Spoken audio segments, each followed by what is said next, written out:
So this evening I am joined by former motorcycle racer and musician James Toseland. So James, first and foremost, how are you keeping this evening? Nearly getting into the summer and MotoGP calendar has well and truly kicked off. So how are you getting on? Everything's good. Former motorcycle racer, but I still play a bit. There you go. Look, I'll prove it. I still play a bit. I don't think I'll ever retire from that, but no, everything's fine. Thanks, Al. It's been a busy start to the year with the World Superbikes kicking off. It's been a bit of a dominant performance at the minute from a certain Spaniard, Alvaro Bautista, but it's incredible to watch how he's riding. It's just difficult for the fans to get close racing at the minute, but hopefully that'll change. But no, all's good. Everything's going well. So I suppose we'll start off with kind of, getting to know you a little bit better and sort of how you where you came from and your background, I suppose, and how you got into motorcycle racing. I know obviously, when you get interviews, this is probably the first question you'll get asked. But, I suppose for people kind of that might not necessarily know about you, James, where did you come from and where did your love for motorcycle racing come from? Oh, I was born in Doncaster, then moved to Sheffield. When my mum and dad split up, we moved into my grandparents' house, and that's where the love of piano playing came from, because my gran was a beautiful piano player, and she taught me to play. And then my mum met a new boyfriend when I was 8, 9 years old, and that's when the motorcycles came into it, because he had a motorcycle on the road. He had a YZF 1000 X up at that time, and I was fascinated by it. And he bought me one for Christmas, a trials bike, TY80, and then we went out together and riding in the forest around Derbyshire and I just absolutely fell in love with motorcycle. I didn't even know what a motorcycle was before I was 9, Yeah. but as soon as I jumped on one and then rode with Ken, it was just I was just introduced to. I was lucky in life. I've been introduced to two things that I just couldn't stop doing because I adored them so much. And so I was lucky that my gran taught me the piano and Ken taught me the bikes. And since then, to have a whole career at it though has been really fortunate.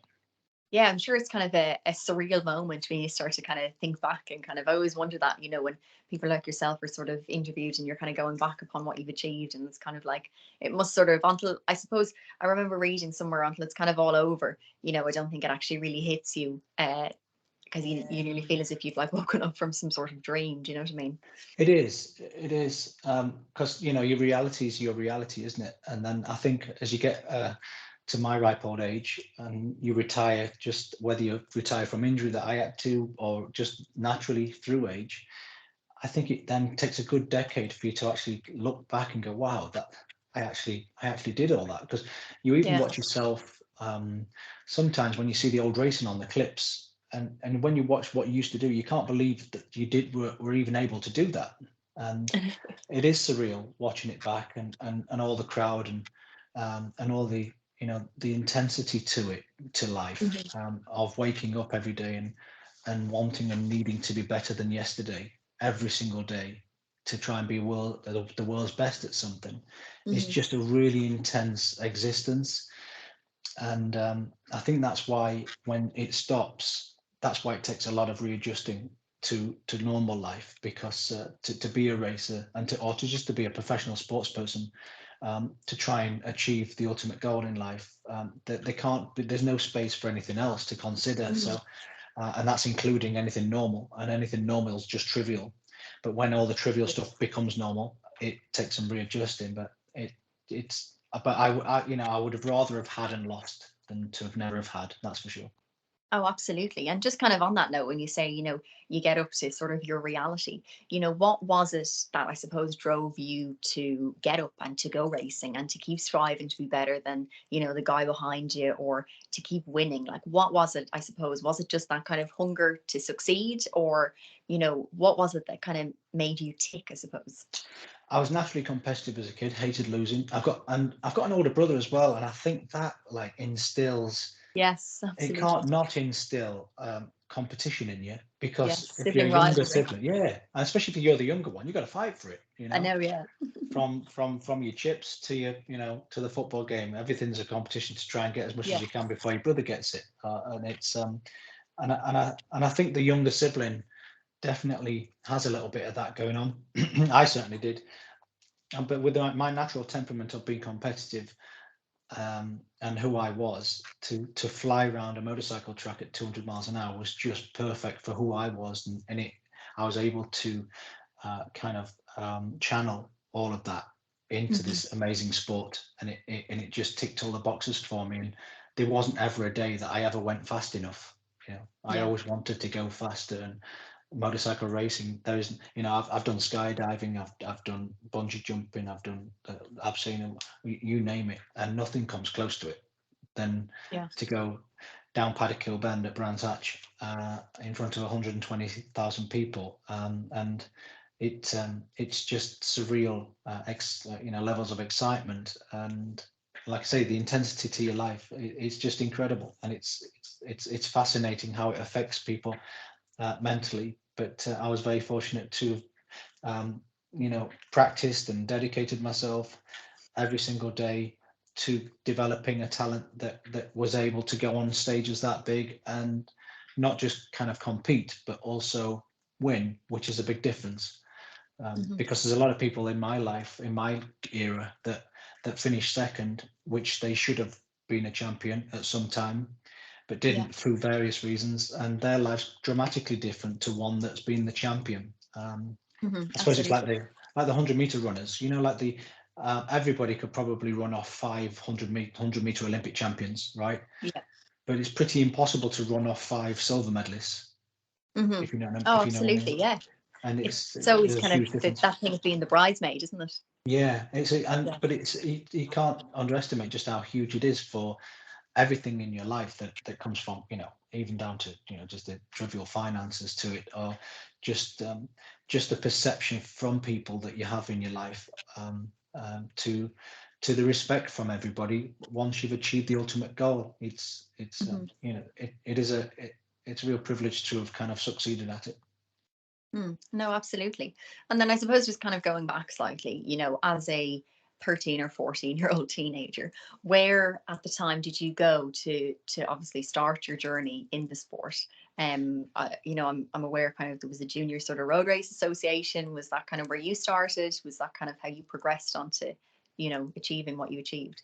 It was, yeah. Junior Road Racing Association was the first championship that I competed in 1995, and it was great. Myself, James Ellison, Steve Brogan, John Woodcock, Ross Conley. There was a lot of good names. Mark Heckles, a lot of good names that did very, very well. Professional racers from that 1 or 2 years of the Junior Road Racing Association. So, Hmm. um, and it was great. I didn't know, but it was a great year to compete at that time, in that period, to then move on progressively to super teens the year after, and then on to CB 500s. But it was a really good platform. Yeah, and then obviously, kind of subsequently after that, then you started off in the BSB paddock, and moved then into World Superbikes. So started off your career in British Superbikes. Tell us a little bit about that. I know you rode for Paul Bird for a year. Yes, Paul Bird's very first year in British Superbikes itself with the Honda SP1. There was John McGuinness on a 250, and there was Stuart Easton on a 125. So we covered, Paul Bird covered all championships back then, and it was really fun. It was only me that raced in the team. Not There wasn't a two-man team. Hmm. And we were a bit behind the curve because we only got the bike 2 weeks before the season started. So But I had to test through the winter on his twin 500 Grand Prix bike through the winter time. So that was fun at Mallory Park, I remember. But no, great times, and just great experience to hone my skills. I was only 19 years old, and obviously back then a 19-year-old wrestling superbike round was quite unusual. yeah, of And course. what I didn't realise was that Birdie, because he wanted me to put me on super sport, but I wanted to move up to superbike, and so Birdie kind of took the risk on bringing a youngster on, and he did that for me. I'm very grateful that he gave me that experience, because that 1 year of experience and the potential that I was able to show in 2000 moved me onto World Superbike straight away. So got a Hmm. lot to thank for Paul Bird and his team. And obviously, two World Superbike championships, came from that. And I suppose just briefly kind of tell us a little bit about what it is that kind of what it takes, I suppose, to actually be there and to be at the top week in, week out, and to subsequently win a championship like that. Because, it's not for the faint-hearted. I'm sure a lot of hard work had to go in behind the scenes. And I suppose talk us through a little bit about what you had to do, from your side of things. Obviously you were given the machines, but what did you have to do from an athlete's perspective to actually, be up there and to win that? Resilience, I'd say. Resilience, I'd put one of the top lists on top of the list of attributes, personal attributes, uh, that's needed, as well as consistency and Hmm. dedication, obviously. But the dedications comes naturally if you really. And there's a difference between wanting something and needing something. Yeah. I needed to be successful, and I needed to win. That was the intensity to it. So Hmm. the dedication wasn't ever a problem, because I just adored my job, and I adored racing motorcycles. And I was very fortunate to work with amazing teams that provided me with a motorcycle that always gave me an opportunity to keep the faith and keep the hope and keep the belief in my inner confidence, Yeah. that I could achieve such goals. Because anybody that goes to World Championship in their first 2 years, when they don't know the tracks against the best in the world, you've got the American champion, the Spanish champion, the Italian champion. They're all very, very talented people.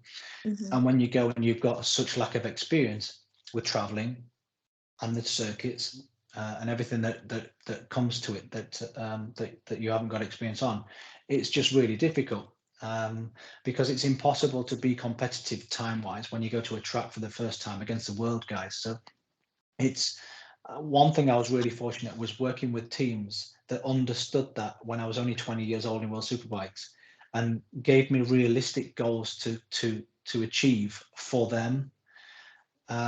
And I just kept ticking the boxes for them. When I finished like 13th in my first race, and then 11th, then 7th, and then third, they allowed me to develop, and said that 13th this weekend would be a great achievement. Hmm.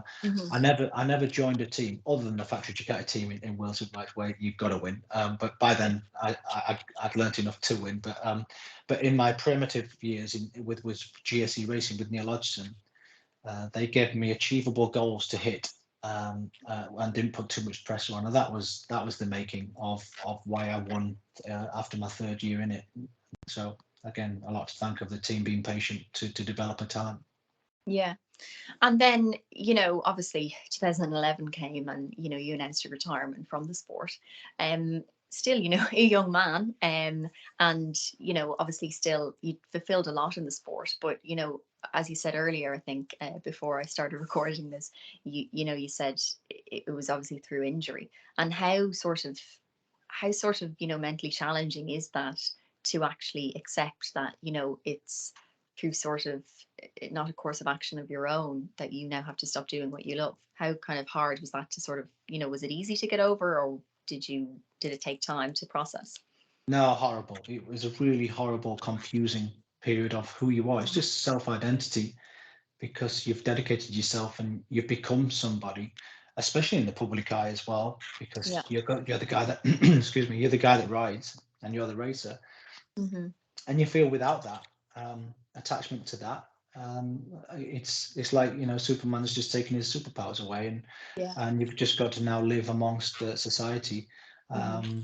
normally, and you haven't done that ever. Especially now, these families are starting their children even younger. I mean, I was 14 the first time I did road racing.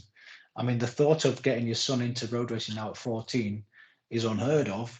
I know. Like 14-year-old kids now, they're ready for MotoGP almost. I know. Yeah. Yeah, because they've started at 5. So if Yeah. I feel that in my era, I mean, it must be even worse now, because that's all kids have ever known is riding a motorcycle. So Yeah. it's, Absolutely. but it's, mine was unexpected with an injury, but if I could kind of compare it to anything, it's like just a bereavement of a loss of a real deal family member Yeah. that we've all unfortunately experienced, and Mhm. it takes about 10 years for that to settle in a place where life's okay now without that person or without that career, and life's kind of, it's taken a new path, um, and everything passes. whatever difficulty your life is, if I had one message for getting over stuff, everything will pass, Hmm. as long as you're good to yourself. If you go down the drink or drugs or anything else to mask it, it's impossible for you to heal and for your life to move forward in a positive way. You're Hmm. actually making it impossible for your life to move forward in a And positive way. just on that, that's, I suppose, from an athlete's perspective, and from you're involved in the sport at that high performance level. You know, a lot of what kind of rehabilitation centers and those kind of people in those industries, a lot of the people that come into them are high profile sports people, or actors or actresses, because they're just, as you say, it's such an intense way of living, and to have that taken away from you, it's a massive thing. And I don't think people normalize it enough, that this is one of the pitfalls and the side effects of the sport and the industry, that this is real, that these are real human beings, and this is how it affects them. Do you know what I mean? And I think Yeah, that's a massive thing, that racers of today know that there is that sort of support network out there for them, in, be it professional or just through family and friends, and to not be, you know obviously it's such a, after all the accolades that you have achieved, and people like you in the Superbike Championship, um you become very proud, I think. And I think it's hard to then come back to reality and go, Jesus, I'm struggling today, like, do you know what I mean? Because yeah, obviously all you've known is to be that person that's up on the top step of the rostrum. Do you know what I mean? And yeah, it's hard to adjust. And I think that's a massive thing, that it's a big message that should be obviously portrayed loud and clear to this younger generation of motorcycle racers, and the current motorcycle racers of 2023, and in yeah. the various different championships. Because just from even my point of view, it's so prevalent in the sport, and I think it's one of those things. It's, getting in is easy, but getting out is harder, because either you're trying to get out on your own terms and you're like hesitant as to when's the right time to do it, because, as you say, you're leaving that family member behind. Mhm. um or if if the decision is made for you and it's through injury, then I think they're both equal, really, because it's kind of like you're leaving at some point, and you're leaving in some sort of way, shape, or form. So it's Yeah. like, you know what I mean? It's just such a Mhm. big thing, I think, to try and cope with on your own. It is, and if you're lucky to be a professional sportsman, and you dedicate yourself and you stay away from injury, Hmm. you'll do well to have a 15-year career at it. Hmm. And just take into consideration that, if you're lucky, you'll live to 80 or 90. You can work out the maths that ain't a massive period of your life, No. but it's a period of your life that is so intense that the kind of pyramid of on the way up and on the way down is so severe. Just to take, for example, somebody that drinks too much coffee, takes too much caffeine, and then they stop, you'll get the shakes and you get a headache quite a lot to wean yourself off caffeine. Hmm. Well, if you times that by 1,000, the endorphins through your brain racing motorcycles around at those speeds, Oh, absolutely. you've got to put it into perspective just how much of a drug for a human being this is. And Hmm. you put then success on the top of that, with standing on the podium, listening to your national anthem, spraying the champagne, and the adulation of thousands of people. You can times that by another 1,000, and it's but there's very little to wean sports people off what they do, because we haven't seen it enough as it's a drug that, for if you get injured, or if you lose your career because you're of your age, there needs to be a better system for just having a bit of a softer fall on the other side Yeah, of absolutely. understanding that. Sort of wean you into it, Yes, rather yeah, than a. yeah, because if you've dedicated yourself so much to doing it and getting that good, the chances are you're not very good at much else. Yeah, I know. Well, that's what a lot of racers, and even just sports people in general, would say that. Do you know what I mean? It's kind of like, this is all I know. You know what I Yeah, mean? Because they've given so much thought and just time and effort to this one thing, that yeah, if they're to go and just work in the bank, or, oh sure, just go and get a job as a labourer or whatever, they're like, I don't know. And it's just, and then of course you're doing that as kind of a, this is now your new job, but nothing, as you say, is ever going to come close to what you did, because it's just like that intensity, that pure just thrill. It's, you can't find that from anything else, I don't think. And I think that's the Yeah. challenge, and kind of moving on to what I was going to ask you next, your kind of career now in sort of BT sport, and kind of on the sort of commentary side of things and the presenting side of things, like you're still within the sport, but like, do you still find sometimes you're looking down and you're kind of going, oh God, like, or have you kind of now, have you accepted that, right, my career is over, this is my job, I had a great time, or is there still part of you kind of goes that you nearly have sort of something left unfulfilled, perhaps? Yes, Mm. but I think to be a professional sportsman, I think you're going to have that curse until your last Absolutely. day. That's the Yeah. problem, because um, if you, we're just not content people. Mhm. And contentment is the magic potion that I wish we could all have when it all ends.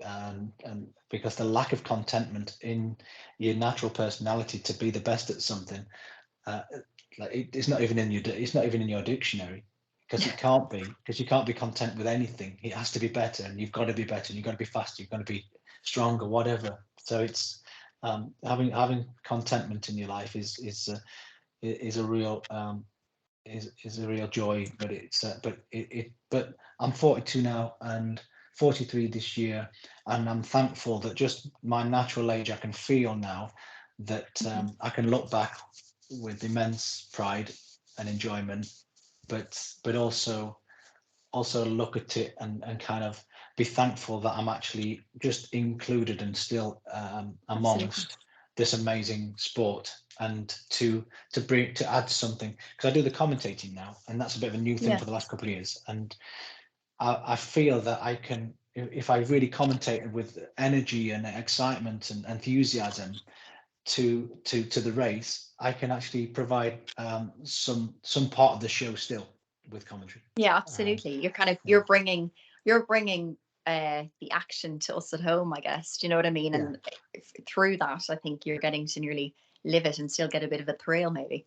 it is. It's a big responsibility, commentary. When you do just pundit, when you just stand at the side of the presenter and you're just answering questions about the reaction of what you've seen, that it's not as fulfilling as actually providing something that goes alongside the action, which is Yeah, commentary. So it's much absolutely. more exciting for sure.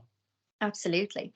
And then coming off the bike train and back onto this object that is behind you, obviously music. You just said your grandmother, taught you the piano. It's been a massive part of your life as well. And after racing, or was this while you were still racing, you had your own band? Yeah, but while I was racing for 10 years, I played in a covers band called Crash, and that was great fun.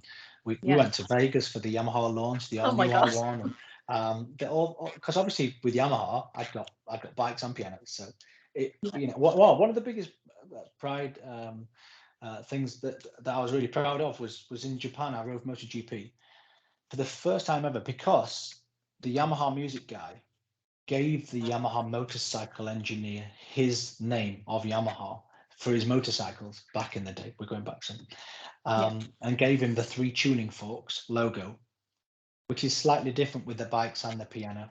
The tuning Okay. forks, they don't hit, because it's a circle, the Yamaha logo. The tuning forks don't hit the outer circle on the bikes compared to the music. There's a few little subtle differences, Okay. and randomly, that's not Yamaha, but the M, the middle of the M of the music, the middle doesn't go the same length as the outer bits of the M. So 2 random facts about, because there Okay. wasn't too much connection to it. And the boss of the Yamaha music came to Motegi, the MotoGP, to watch his very first motorcycle race, because I did a performance with the pianos in the factory over there, Right. and that was amazing, because when the Yamaha boss walked into the garage of the Yamaha engineers, they were all like, "Wow, our big bosses come, who let us even have the name." So that was really something. And obviously the Yamaha connection was a really just a special 2 or 3 years. Yeah, no, absolutely. And I suppose just before we finish up, just give us kind of like James Toseland now in 2023. What are you up to? Who are you? And where are you looking to go next? Oh, crikey, that's a big question. Um, I've I got don't know this is you. I've had 7 operations on my wrist, and and 6 of them failed. And the last one failed, and it's been quite traumatic recovering from all the operations, and so they had to fuse it on the last one, so it literally fixed. It doesn't bend at all. Right. But there's a surgeon in America, in Texas, that says there's a new procedure now where you can reverse the fuse and put this special cartridge in and can get 50% movement back. Because I've not been able to play the piano that much, which then the All band right. kind of took a sidestep, especially with COVID and all the rest of it. Yeah. So on the 27th of October, I have a flight. Well, I've got an operation booked, and Right. I'm just building up the courage to do an 8th operation and try and get some movement, which then will put me back behind a piano, which then I'll do a 3rd album hopefully, and then I'll be back on the road with a band, and yeah, and so that's the big thing this year, of Oh, making a decision amazing. for that. Well, Yeah, very best of luck with that. thank Hopefully you. it works. And yeah, no, there's, to be honest, the states for anything like that, even just down to, um, I know James was saying, stem cell treatment and stuff for, nerves and getting feeling back and stuff. It's just so advanced. Do you know what I mean, It in is. comparison to this side of the world? So no, that's absolutely fantastic. It The things is. they can do now is just unbelievable. It is, yeah, because with a fixed wrist, it is awkward to play. I can play, Mm. but not kind of confidently enough to perform, if you know what I mean. Yeah, So, I know. And especially getting up in front of people as well, it's always a bit like, oh gosh, there's an yeah, extra added pressure, it is. Well, I wish you the very best of luck with that. And look, thank you Thank so you. much for coming on and chatting and telling us a little bit about who James Toseland is and your career to date. And My pleasure. yeah, wish you the very best of luck. And yes, pleasure. Thank you. Thank you.